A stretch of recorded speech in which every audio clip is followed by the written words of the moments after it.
Opening credits. Police Bear. Paranormal Shifter Romance Short Story. By Selena Coffey. Auto-narrated using Google technology. Chapter 1. Charlie stared at the computer screen, the light glaring almost painfully at her blue eyes in the darkness. The picture on the screen did resemble a bear, but there were no bears in England. Well, there were some in zoos perhaps, but none in the wild. Perplexed, Charlie increased the size of the picture, but it just increased the pixels too much, making the picture just a blurred mess of tiny squares. Interesting, she thought, as she went back to the email she'd received 10 minutes ago.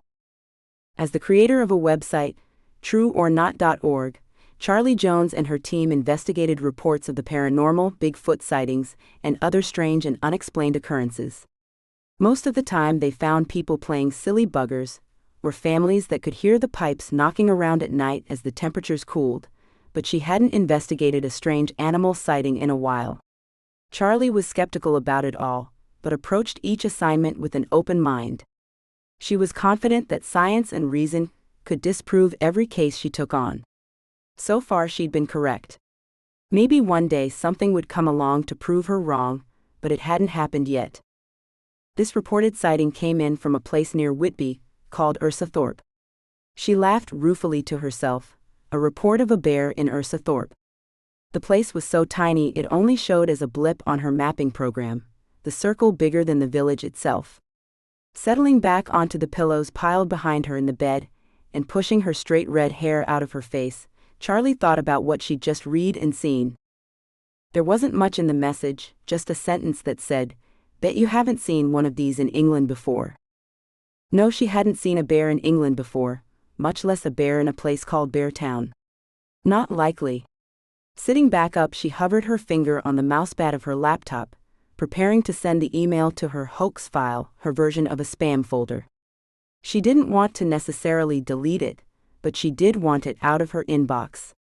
Before she could click the button to send the file somewhere else, she received a notification that she had another email. This one was from the same person. "Oh, this one's desperate for it," she said to herself. Living alone, there was nobody else around to hear her. Curious as to what sort of evidence would be produced next, she clicked open the email and opened the attached file. When the attachment finally opened, she was surprised to see it was a video file. Clicking the play button, she sat back to watch. At first, all she could see was a black screen. Then the camera panned out, and she could see a road sign that said Ursathorpe on it. The video then moved along, as if the person were in a car and drove into a field. The people got out of the car and walked out into the field. Bantering between the two of them revealed male voices, but that was all. The video never showed the males. As they walked along, they stopped behind some trees and settled down. A few minutes passed and Charlie was going to turn the video off, but she started to hear a strange noise from the video, a strange snuffling sound. Then a roar followed. "Oh, this is going to be good," she thought to herself, expecting a face to pop out of the darkness and scare her. It had to be kids playing around. Leaning into the laptop to have a closer look, Charlie jumped back and screamed as a giant bear charged at the camera, roaring its head off. The boys got up and ran, the video finally cutting off as they locked themselves safely in the car. Charlie had to catch her breath before she could go back to the email to read the message within. "Meet us at the Farmer's Plough on Saturday, 3:30 p.m. We'll come to you." That was all it said. This was a curious development indeed. Reaching for her mobile, Charlie flicked through screens until she reached a name, then pressed the call button. A female voice answered the line. "Hello? Charlie, what time is it?" "It's 1:30 a.m. Samantha, wake up. Get the gear ready and pack a bag, we're heading to Ursathorpe." "What's in Ursathorpe, Charlie? Where is Ursathorpe?" "A bear, Samantha. A living, breathing bear, and we're going to find it. Be here bright and early in the morning, and bring all of our gear. You might want to pack some clothes as well. We may be there a while." Too excited to sleep, Charlie replied to the email, telling them she'd have her team there 2 days early to do some preliminary investigations. Looking up the pub, she found it was actually an inn, and had rooms to let. It had online reservations available, so she booked 2 rooms. After she packed everything, she did some research on Ursathorpe. Charlie didn't find much, but she did find a local message board where rumors about the bear were starting to pop up. Someone had also posted something about an old legend, about something they called a werebear. Some kind of shape-shifting bear. Apparently there had been whispers about such a creature in the area since the early 15th century, but nobody really paid any attention to them anymore. She giggled when she saw that, and dismissed it out of hand. The only type of creature she'd heard of like that was a werewolf. She'd yet to find any kind of proof of such things, and highly doubted there really were bears out there. No, this had to be a real bear, maybe escaped from a zoo. She was going to go find it, hand it over to the authorities, and squash these rumors before they started. Werebears indeed. Charlie harrumphed to herself, settled back in her bed and promptly fell asleep, knowing her alarm would wake her in 4 hours. Chapter 2. Charlie gazed through her window as the countryside rolled past. Sheep and cows dotted the hillsides. The land looked rocky and barren, but the view of the rolling hills and towns dotted between made it beautiful to look at.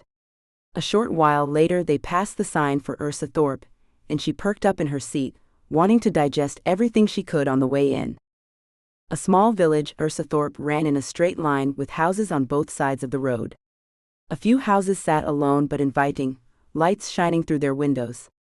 Samantha, knowing how her boss operated, drove straight through the town, noting the placement of the farmer's plow, and carried on for a few miles before coming to a stop at a garage.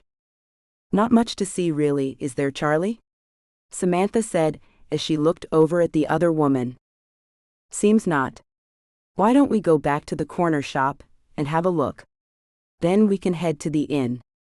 We may learn more at the inn, but hear a rumor or two at the corner shop." As Charlie spoke, Samantha turned them around, concentrating as she pulled into a parking spot in front of the shop. "It doesn't look like we'll hear much in there today, Charlie." "Not a thing," she told Samantha. "Well, let's see what we find out at the inn then." Samantha moved out of the parking spot and headed towards the inn. Taking their bags out of the car, Samantha and Charlie stared up at the old inn, noticing that 2 rooms at the top were lit up. Walking into the front entrance, the women went still as all conversation stopped. A dozen or so people inside stopped talking and turned to stare at them. Charlie thought that only ever happened in movies, but apparently it happened in real life too. There were mainly older folk, with a few young ones towards the back of the place. Walking up to the lady behind the bar, Charlie smiled and asked for Mary, the lady who sent her a confirmation email. "I'll be Mary, what can I help you with?" The words were curt but came with a smile. The lady was tall, white-haired, and seemed to be a no-nonsense kind of person, albeit with a warm, lovely smile. "I'm Charlie Jones. I've booked 2 rooms. Are they ready by any chance?" "They are indeed. If you'll follow me, we'll get you sorted and settled in." The woman called out for somebody named John to come to the front, as she walked them to the back of the inn, where stairs led to the upper level. Charlie and Samantha went to their rooms, dropped off their cases, freshened up and went back downstairs. Charlie was longing for the very comfortable-looking bed provided, but her tummy telling her she needed food. Charlie got a couple of pints for her and Samantha, put in their food order, and was walking back to their table, when a very tall man bumped into her. Charlie dropped one of the glasses, lager and glass splattering over them both as he grabbed her to steady her. "Oh, I am so sorry. I didn't realize you were there. It's so crowded in here tonight. May I buy you another drink?" the man asked. Charlie stared up at him, her mouth hanging open. "If me," she thought, "then yes, please do." She knew she was blushing, the thoughts coming unbidden but making her cheeks flame. He was gorgeous. Brown hair and eyes, he must have stood well over 6 feet tall, nearer to 6.5, she thought. His face mimicked the lean but muscular shape of his body. Gorgeous. A policeman too, if she was to guess from the uniform he had on. Trying to bring her brain under control, Charlie smiled at him, and bent down to pick up the pieces of glass. "No worries, but if you could get some towels, we can clean this up," she said as she bent down. As she did, she blushed deeper as she realized she was staring directly at his crotch. Gulping, she looked back up at him. Was it just her imagination, or did there seem to be a teasing gleam in his eyes, as if he was thinking the same thing she was? He grinned at her, the smile stretching across his face, but mercifully he walked away before she could allow something stupid to come out of her mouth. Quickly looking back down at the mess on the floor, she tried to gather up what she could with her free hand, but couldn't really pick up much. She noticed him coming back, and went to lift the pint of lager up to ask him to hold it. Instead, her hand brushed up his thigh and stopped at his zip. Joking the glass back down, all she managed to do was spill more of it over her censored, now wet. Looking around for some kind of escape, her eyes fell on Samantha. Charlie sent her a pleading look, Samantha obviously trying to hide her laughter, but she did get up and come over to Charlie. I'll dock her pay if she laughs, Charlie thought. I'll dock it so hard. Here, Charlie, you go up and change your top. I'll clean this up. I'm sure Officer Friendly here will help me. Go on, go get changed. Pushing Charlie towards the stairs, Samantha took her place, using the bar towel Officer Friendly brought back with him to dry the liquid from the floor. Charlie ran up the stairs, wanting to hurry back down, in case the tall policeman left before she could find out who he was. Rushing, she just pulled a shirt out without thinking about it. This one was black, low-cut, and not one she normally wore but had brought anyway. Well, she thought looking at herself in the mirror. He got an eyeful anyway. Almost running back down, Charlie was surprised to see the man standing at the bottom of the steps. I thought I'd wait on you, make sure I made a proper apology, he said. Oh, don't worry, she said as she walked up to him. She wasn't sure what was happening. She wasn't a prude, but she never moved this fast or this wantonly. She couldn't help herself when she pulled his head down to censored her. He apparently wasn't shocked because he let her continue, pulling her up against him so he didn't have to lean down so far. She reached her arms up, and he pulled her closer, molding her to his body. His censored was sweet and tasted of cinnamon, like he'd been sucking on a boiled sweet. She wanted more. He ran his fingers up her chin, over her cheek and into her hair, pulling her head away to look into her eyes. Breathing hard, they both looked at each other. Then he spoke. I don't normally do this sort of thing, but I just couldn't help it. I had to know what you tasted like. She'd almost had her breathing under control, until he said that. I don't normally do this either. Wow, may I? Censored. You once more. He moved his mouth onto hers, holding her face as she leaned up to reach him. I think I'd better go back in to Samantha. Would you care to join me? You go in first, he said. I'll come in a minute. Let you get settled in. Walking back to the bar, Charlie saw that Samantha was sitting at their table, fresh drinks and their food waiting. She walked over to the table, sliding next to the window seat that Samantha was occupying, waiting on the man that had her in pieces. Looking around, she saw the pub wasn't as full as it was when she'd first come down, and some of the noise had settled. You're back, took you long enough? You left your book sitting in the seat, so I moved it when I took this side. I put it in my bag if you want it back. Samantha spoke quietly to her, her gray eyes twinkling at Charlie as her black hair swung around to hide part of her face, as she whispered to Charlie. Such a naughty book to leave lying around, Charlie. What book? What are you on about, Samantha? I didn't come down with a book. Charlie asked, confused. There was a book sitting here when I moved to this side. Nicholas and I cleaned up the mess, but then he excused himself. He said he'd be back, so I thought I'd switch seats and come back here with you. Taking the book out of her handbag, she passed it to Charlie, who only grew more confused. Examining the book under the table, Charlie noted it was an old book, but couldn't tell an exact age yet. Looking at the front, she saw there was no paper cover. A picture had been etched and lined in black onto the front. It was crudely drawn but got the idea across. A woman was engaged in intercourse with a creature that looked like a man and bear mix, the male creature behind her and holding her in place.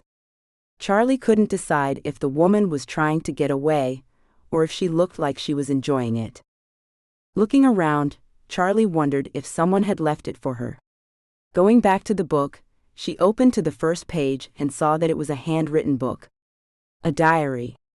Quickly looking through it, Charlie saw words like Bear and Bernhard. Looking around again, Charlie saw that nobody was looking at her and stuck the book in her bag. Maybe the people that had emailed her snuck it into the seat while they were distracted earlier. She'd look at it more when she went to bed. Weirder things had happened than someone mysteriously leaving her a book, but she was intrigued. Something was definitely being set up here.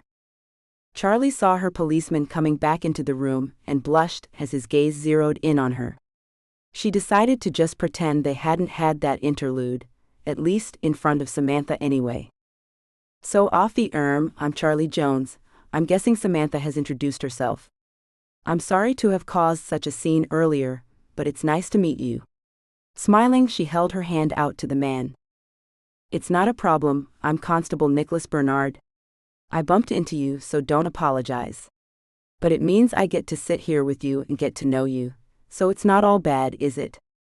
"No, I suppose not at all." Noticing her food was going cold, Charlie started to pick at the lasagna she'd ordered. Taking a bite, she looked up at the constable, giving him a speculative stare. "So what brings you to these parts, Miss Jones? On holiday, are you?" "Oh no, we're here to do some investigating ourselves, Constable Bernard." Charlie stopped when she said his name. Bernard, wasn't that name in the book? Maybe it was a popular name here. She dismissed her thoughts and went back to Nicholas Bernard. "Please, Nicholas. What kind of investigating? Perhaps I can help you?" he asked. "Well, I'm a paranormal investigator." "Stop laughing. We aren't the kind looking to prove ghosties exist. We're trying to prove there's a reasonable explanation for most of the things people report to us. I got a report last night that a bear had been spotted in the area. Obviously there can be no bears here, but the video I received is pretty convincing. Here we are now. Have there been any reports of bear sightings in the area at all?" Charlie asked. Nicholas grew more tense as Charlie spoke, but he visibly made himself relax. Charlie observed all of this quietly, but noted that the tenseness did not leave from around his eyes. Her interest piqued. She suspected he knew something. Would he tell, however? "We all know there are no bears around here. I've had no reports about it, but others at the station might have. I'll ask around for you," he told her. So he wasn't going to confide in her then. Interesting. "Well," he continued, "I must be off. Early morning and all that. Maybe I'll see you tomorrow?" he asked as he stood up. "That would be great. Maybe we can have dinner or lunch if you get time off?" she asked, curious to find out more about the man. Flipping his hat around in his hand, Nicholas looked down at Charlie, thinking she really was a beautiful woman. "I'd love to. Good night, Charlie. Good night, Samantha," he said, then took his leave. "Whoa? Charlie? Score," Samantha whispered loudly.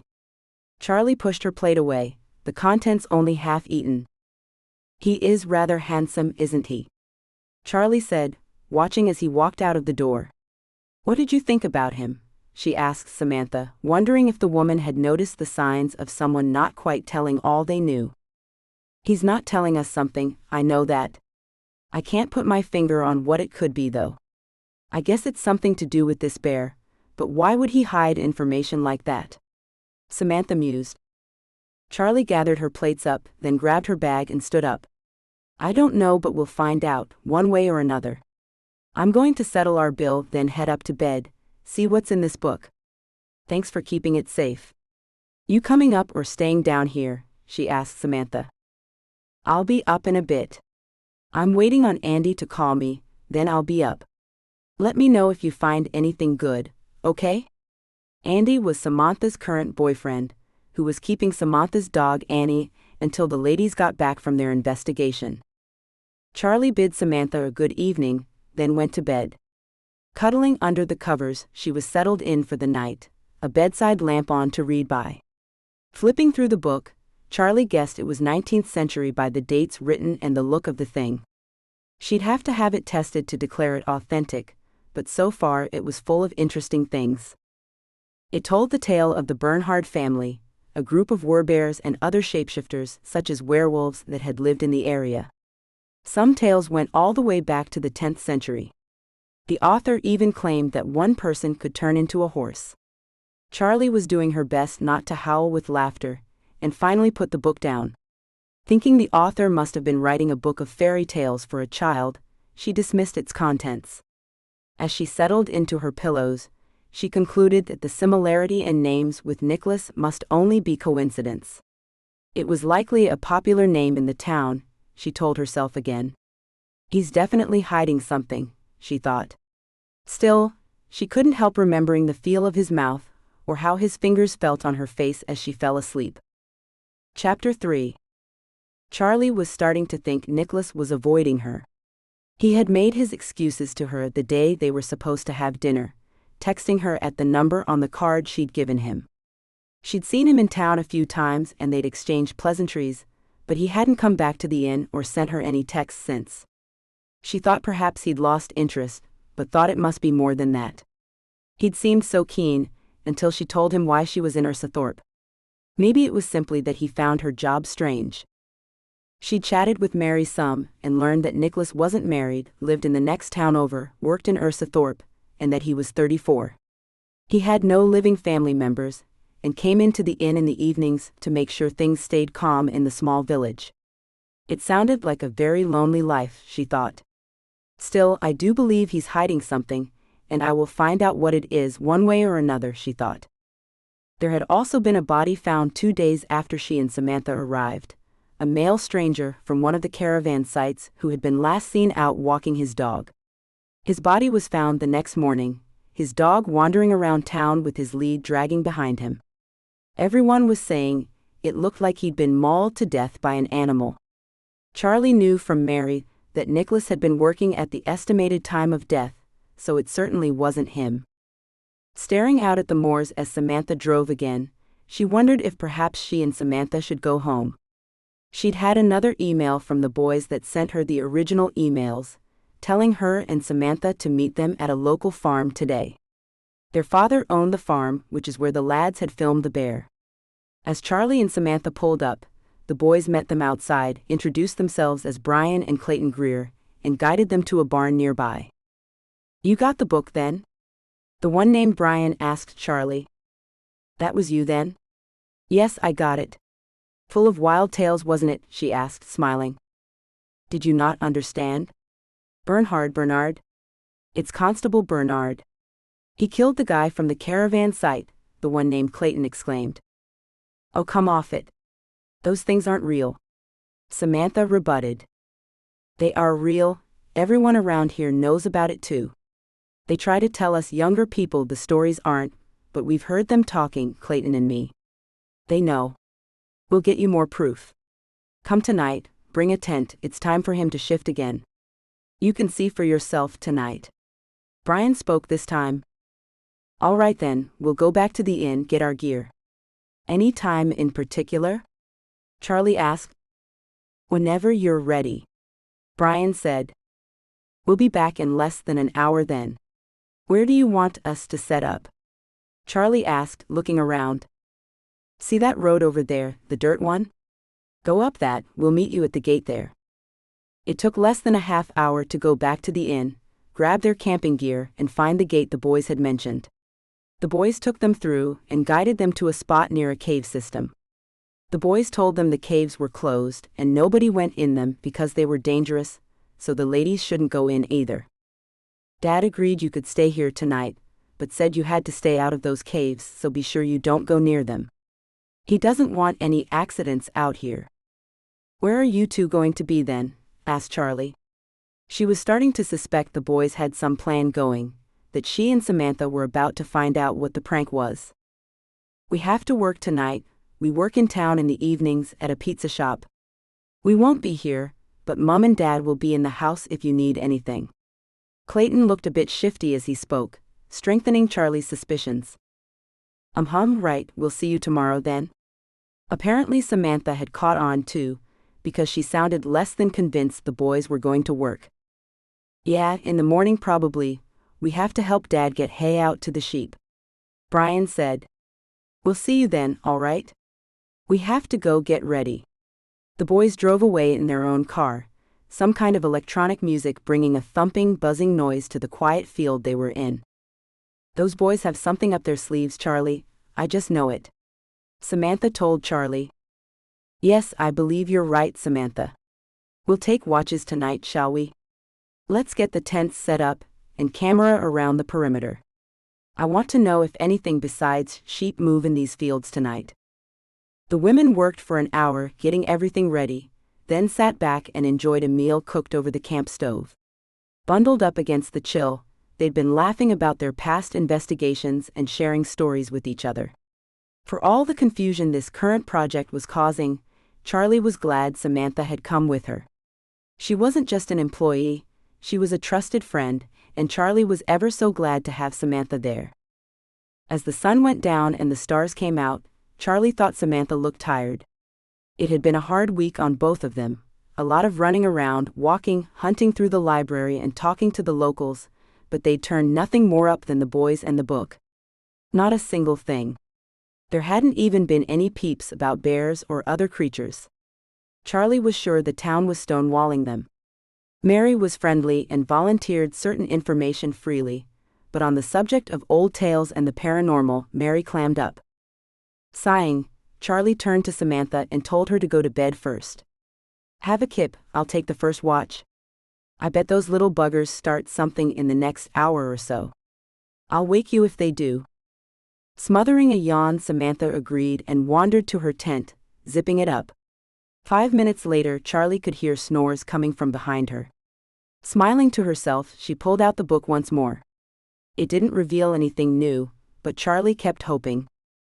An hour later, she put all of the lights out, let the fire die, and was sitting quietly waiting for something to happen. Nothing did, just the sounds of the night and nothing more. Taking out her mobile, she checked to see if she'd had any messages or emails. Nothing there either. Feeling tired and restless at the same time, Charlie got up from her camp chair and walked around. Walking away from the camp, she thought she saw something moving near the caves. Someone was running to the caves. Running as quietly as she could, she followed the figure. Letting it get ahead of her, she slowed down and walked softly in the grass. Going so far as to lay down in the grass to stay hidden, Charlie watched the figure walk into the caves. Taking the same steps as the figure, Charlie stealthily entered the cave system herself. Standing quietly, she could hear footsteps going down a path that led off to the right. Charlie stopped walking when she started to see light. Creeping forward, she stopped when the light grew brighter. She pressed herself against the wall, spotting some rocks that had fallen from the ceiling of the cave. Heading to the rocks, she knelt down behind them, peeking through a space between the two in front of her. For some reason, she wasn't shocked to see Nicholas there, setting up 2 battery-powered camping lanterns and fiddling with a chain. Okay, what was the chain for? As if the chain wasn't weird enough, things got stranger when Nicholas started to take his clothes off. What the hell, she whispered to herself. He took his clothes over to a naturally formed ledge in the cave wall and placed them there. Then he picked up the chain, taking the collar and placing it around his neck. The collar appeared to be iron, but had a soft inner layer that would protect his neck. It didn't close completely around his neck. In fact, he could have just slipped it over his head, but Nicholas closed the contraption around his neck, tightening the bolts on it until his arms strained. Then he sat down on the ground, appearing to be waiting for something to happen. Charlie looked behind her, wondering if this was some pervy meeting. Maybe Nicholas was into some kind of kinky. Censored. Maybe this was part of the plot the boys had cooked up? Seeing nobody behind her, she turned back to Nicholas. The look on his face was incredibly sad, as though he'd resigned himself to being hanged or some other horrible fate. He waited patiently though, never moving or making a sound, simply waiting. Charlie sat down with her legs crossed close to her, trying to settle in. She leaned her head against a flat spot of one rock, cushioning her head with a hand. She could still see Nicholas, but didn't have to sit so awkwardly. She was almost asleep when Nicholas finally made a strange moaning sound. Perking her head up, Charlie looked to see what was going on. Nicholas had shifted positions, on his hands and knees now, and he seemed to be drooling. A high keening noise escaped his lips, and his back arched, hips driving down as pain seemed to course through him. That's when he started to change, knots and strips of flesh seeming to move under his skin, a thick fur appearing on his body.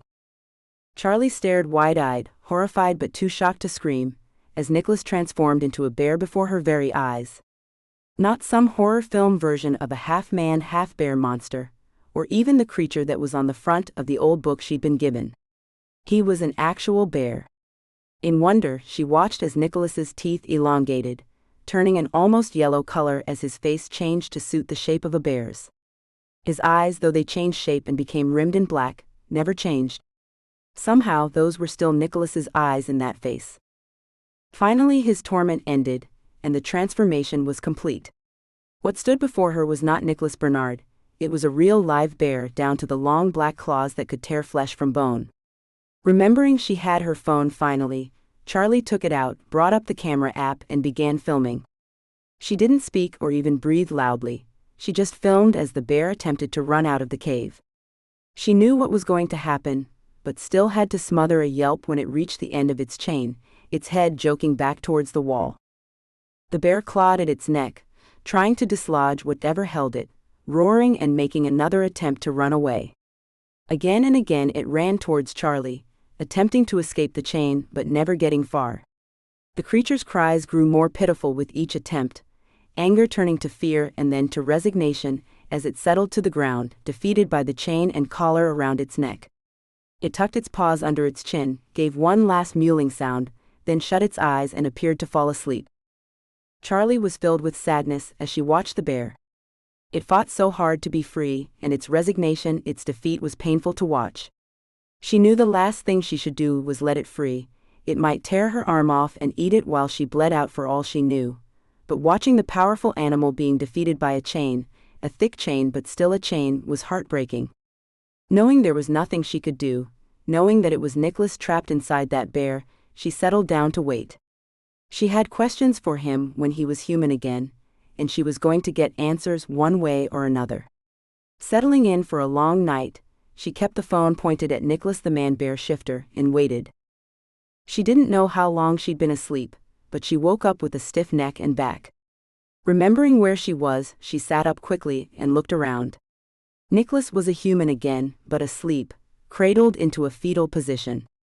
He looked cold there, the collar still clamped around his neck, making his head rest at an awkward angle. She walked over to him, her phone now dead but in her back pocket, took down his clothes and pressed his shirt over his torso as she knelt in front of him. It wasn't long before he woke up. His first word upon opening his eyes and seeing her wasn't a very pretty one. "Well, good morning to you too, sunshine. Aren't we perky this morning?" she teased. "What did you see?" he asked. There was hoarseness to his voice, and she wished she'd brought some water for him. "Everything." She didn't say any more than that, she didn't need to. "I guess you're going to tell the world now?" He looked even more defeated than he had in bear form earlier. His whole body seemed to have shrunk into itself, fear of exposure a powerful force. No, I'm not Nicholas. I've spent my life trying to prove to myself and to the world that things like this don't exist. Logic and reality were things that made the days make sense for me. I have no idea what you are or how to explain what I've seen, but right now you're a man and human beings shouldn't be made spectacles. What the world would do to you would destroy you, and I won't be a part of that." She spoke with a promise in her voice, and as Nicholas looked into her eyes he believed her. He saw far more than a promise in her eyes, he saw understanding and a refuge. Leaning in he whispered the words "thank you," then finally, after days of avoiding her, he censored her full lips. Gently exploring, seeing how she responded, he censored her. "I've been terrified of being alone with you, or near you again for too long. I knew I'd give you all of my secrets if I did. I don't know what it is, but I feel a connection to you, and I can't resist it. I hope you stop resisting it now. I've wanted to censored you again since that first night. I want to taste every single inch of you." Charlie brought her face back to his. Censored Him deeply. Do you really want to get involved with me?" Whatever it is has been in my family for generations. There hasn't been one of us in over 100 years now, but here I am. All furry at certain times with big teeth and big paws. It's none of that crap you find in movies or telly either. It's not the moon. It's just a feeling that starts, and I know I only have a few minutes, maybe a few hours to chain myself up. I've not made it in time a while now. I guess that's when those boys filmed me. Are you sure you want this? I'm not looking for a fling, Charlie. I can't do flings. I can't take the chance of a casual encounter, resulting in a child that might end up the same as me. I can't do that. I don't even know how long I'll live. This may kill me early, or I could live far longer. I just don't know. Looking up at him, Charlie knew she had to tell him about the book. He didn't seem to know about it. I have a book that may help you, Nicholas. I thought it was just a storybook for children, but it seems it's not. Here you are. And maybe we can find some information in other towns. Did your family come from here, or did your ancestors move here from somewhere else? I really don't know a lot about them, Charlie. My parents died when I was little, and I was raised by a family here. I own my real parents' house, but I've never been there. A caretaker looks after it, making sure it doesn't fall in, but I haven't been. I was afraid of what I'd find out. We'll figure something out, Nicholas, I promise. Now, are you going to put some clothes on, or are you going to walk out of here? Censored. This scene has been censored to provide a safe and enjoyable reading experience for everyone. Charlie, wake up, darling. I think Samantha is looking for you. What were you doing out here, anyway? I didn't even think to ask you that. He looked confused. Well, blushing, Charlie replied to him, I guess we were waiting on you.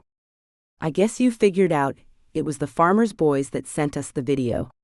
They brought us out here to wait for you, even told us it was you.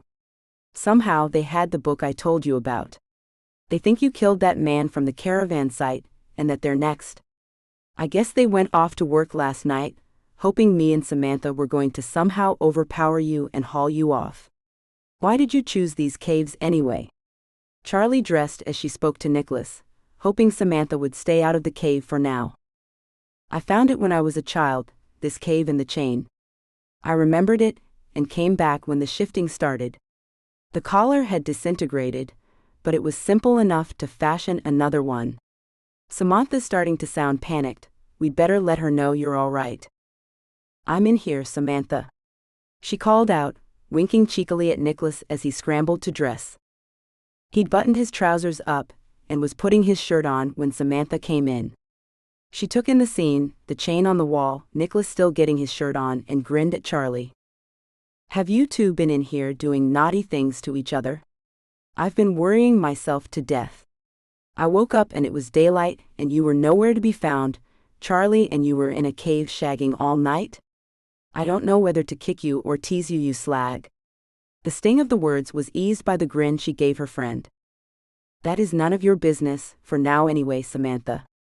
Wait until later, when he can't die of mortification, as I tell you about the things he can do with his. Censored. Walking over to Nicholas, she reached up to. Censored. Him. He had to pick her up to accomplish it. I'll meet you later, at the inn. Maybe we can go to your place. Sure, babe, I'll meet you there around noon if that's all right. I'll go home, get a shower and some food in my stomach. I think I may need some energy later. With that, he swatted her bottom, winking at Samantha. If she could be cheeky, so could he.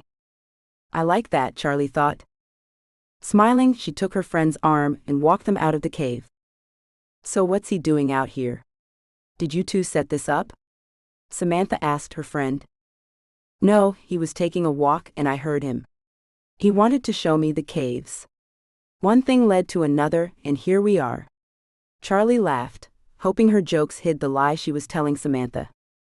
Ah well, I guess we'll have to check the cameras to see if a bear showed up last night or not then. I'll look at them later. Charlie felt a moment of panic, knowing the cameras would give away her lie. I'll check them, Samantha. Don't worry about it. Her friend looked at her but didn't say anything, just as she hadn't said anything about the chain. Hopefully, that simply meant she didn't notice any of it. Charlie busied herself making coffee for them, while Samantha started taking the tents down. It didn't take long to stow their camping equipment, drink their coffees, and get back to the inn. Charlie knew she was in a mess, she thought as they drove back, but she didn't care. It was all starting to sink in, but she just knew, somehow, that she and Nicholas could make all of this work if she could just keep it all together and not panic. Nicholas was the werebear. This definitely was going to take some thinking about. Chapter 4.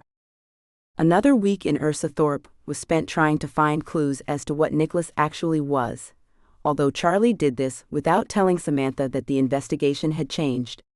She was considering sending Samantha back home, but hadn't done so yet. She still hadn't decided exactly what to do about everything, but for now her priority was finding Nicholas some answers. She and Nicholas had spent the past week sneaking in and out of the other's bed, not keeping their relationship secret, but trying to keep the noises down anyway. Feeling her phone vibrate, she looked down to see Nicholas's number on her phone. "Can you pack a bag and meet me this evening? I think it's time to go to my parents' house. Maybe there will be some answers there. I've called to have the caretaker prepare a room for us and get some groceries in." "Sure, Nicholas, that sounds like the best bet at the moment. I'll be ready when you get off of work. See you then, darling." Pressing the off button, she put the phone down and went to find Samantha to let her know what was happening. Nicholas walked into the inn later that evening and looked around, wondering where Charlie was. Maybe she's still packing then. Not worried yet, Nicholas walked up to the bar. Mary was there, sliding a pint over to him.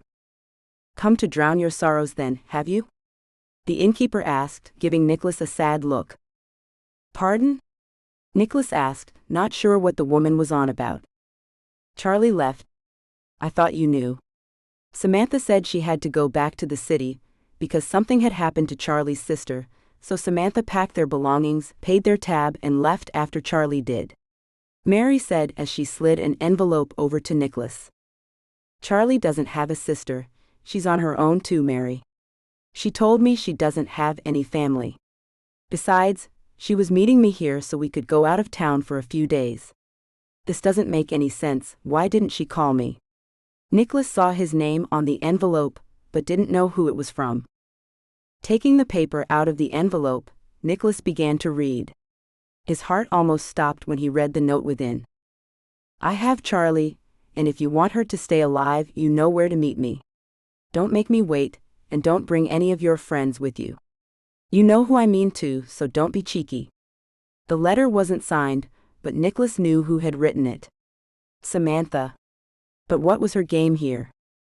Reading the letter again, he had no idea where Samantha would have taken Charlie.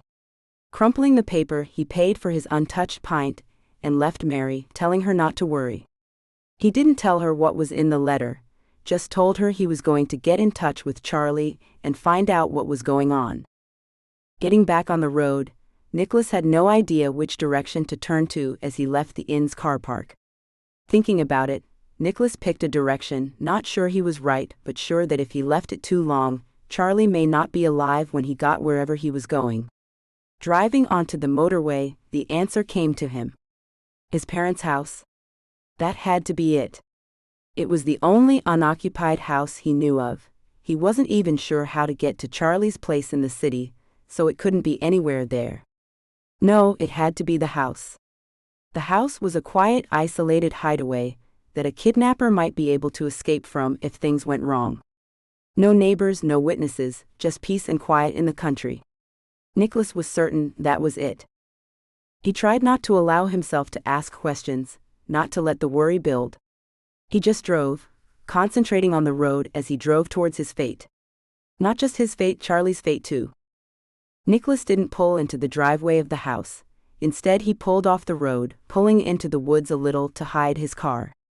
Getting out, he walked through the woods to the back of the house. One of the benefits of being a shifter was having a really good sense of smell when he concentrated. It was dark, but he still kept to the shadows as he walked to the back of the 3-story house. Using his sense of smell, he followed the windows along the bottom of the house until he found the one Charlie was in. There weren't any lights on in the house, but he knew this was the room she was in. Following his nose back around the house, he located Samantha in the front. Going to the back door, he found it unlocked and slipped quietly inside. He went to the room Charlie was in first. Seeing quite well in the dark was another benefit to being a shifter, and Nicholas could easily see Charlie tied on the bed with a gag in her mouth. Rushing to her, he quietly told her to stay silent as he untied her and took the gag off. She jumped off the bed, ready to leave, but he stopped her. "We have to take care of Samantha before we go, otherwise she's just going to come after you again." Apparently enhanced hearing wasn't one of his shifter skills. He didn't hear Samantha as she stalked into the room, hitting the light on her way in. "I don't think you'll be taking care of me at all, Nicholas. I think if you want Charlie to live, you'll do as I tell you." "Charlie, get back on the bed. Now." "Why are you doing this, Samantha?" Nicholas asked as he made sure Charlie was behind him. "I need your skin. Adam, my boyfriend, has a drug habit. A very expensive habit, and we're out of options to get any more money. The Greer boys know somebody we can sell your hide to. There are collectors out there, you know? They love shifter skins. Do you know if you die in shifter form, you'll stay that way, but you'll still have human DNA? We're going to chain you down in the basement until you shift, then we're going to kill you." All Nicholas heard was that no matter what, Charlie wasn't getting out of here alive because she knew too much. Trying to think of a plan, Nicholas asked Samantha another question. "And where are the Greer boys tonight, Samantha?" "Stop moving, Charlie, I can see you. They're where they always are, they're out dealing the drugs Adam loves so much. We grew up here, you know, Adam and I. That's how we knew the boys. They're Adam's cousins. They heard about Charlie, and that I was working with her. We set this up. The collector is going to give me £500,000 for your skin. The boys get a quarter, we get the rest. Now, are you going to go to the basement with me calmly, or do I have to hurt Charlie?" Charlie grabbed at his arm, not wanting him to go, but he brushed her hand away. "I'll stay with you," he said quietly. Walking towards Samantha, he knew he would only have one chance. As he neared the woman, she sensed something was wrong, and slid a short but nasty-looking knife out of her back pocket, slamming it into his side. The pain and anger mixed in Nicholas's body. Somehow he shifted instantly. There was no howling, screaming pain, just a huge bear in torn clothes that pounced effortlessly onto Samantha, claiming her neck between his teeth. The woman screamed, expecting death, but Nicholas the bear held steady. Taking the ropes she herself been bound with, Charlie tied up the woman she thought to be a friend. Making the knots difficult to unravel and tight, she then dialed 999 with her phone, prompting the police to come quickly. Nicholas had allowed Samantha to move while she was being tied up, but stayed over her. Now that her hands and feet were bound, he stepped off of her. Just as quickly as before, he shifted back into human form. Censored. As the day he was born. "I'm going to see if I can find some clothes before they get here, and put something on my wound. I don't think it's too deep, but it's bleeding. I need a bandage of some sort." Not long after, the police arrived and carted Samantha away, while a paramedic looked over Nicholas's gash. "You're going to need stitches, but I think you'll be all right, sir. I'll get an ambulance in now." Charlie and Nicholas had already spent an hour relating their story. Samantha had been carried away, raving about bears and skins. The detective involved told them she was being taken to a secure mental facility. Now in the kitchen, holding each other's hands, the couple just wanted to get Nicholas stitched up and go to bed. "Will you be going back to Ursathorpe then, sir?" the detective asked. "Yes. You say you've picked up the Greer boys?" Nicholas asked. "Yes, sir, we have. They keep going on about a video and a book, sir, but we haven't found a book. We have found a video on one of the boys' laptops, but something happened to it." The man paused, looking steadily at Nicholas. "Besides, we're more concerned with the other videos we found on the laptops, highly illegal videos. The boys will not be out in the real world for a long time. For now, it looks like you two can get your lives sorted. Seems we have the chance to. Thank you, detective." Can we get him to the hospital now? Charlie asked. The rest of the evening was spent in the hospital, and then at his parent house. In the middle of the night, Charlie remembered the second book, under the bed she'd been dumped on. She'd seen it when Samantha kicked her into the room. Charlie had stumbled against the bed, falling to the floor. Thicker, but with the same cover as the one wrapped safely in her handbag. They started searching for it in the bedroom where Samantha had stabbed Nicholas 2 weeks previously. The book had been removed from the bed, and they'd spent several hours studying its contents, but it wasn't what they'd come for. Charlie had come in to take a nap, and had woken up when Nicholas started caressing her. His fingers on her censored finally woke her. He'd worshipped her in that bed, driving out any memory of Samantha she had in that room. This scene has been censored to provide a safe and enjoyable reading experience for everyone. Thank you for reading my book. If you like this story, I think you'll enjoy my book. Get your copy of Shift Quickie. A big favor to ask. I would really love it if you could take a few seconds to leave me a review. Thank you so much in advance. About the author.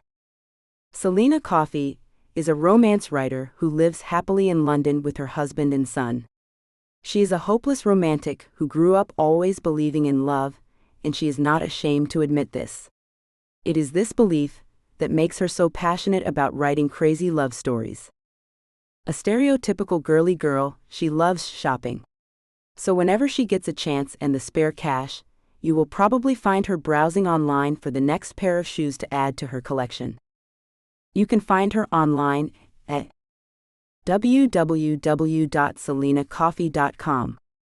Contact her at hello@selinacoffee.com. Closing credits. This has been Police Bear. Written by Selina Coffey. Auto-narrated using Google technology. Copyright 2024 by Lovie Books Limited. Production copyright 2024 by Lovie Books Limited.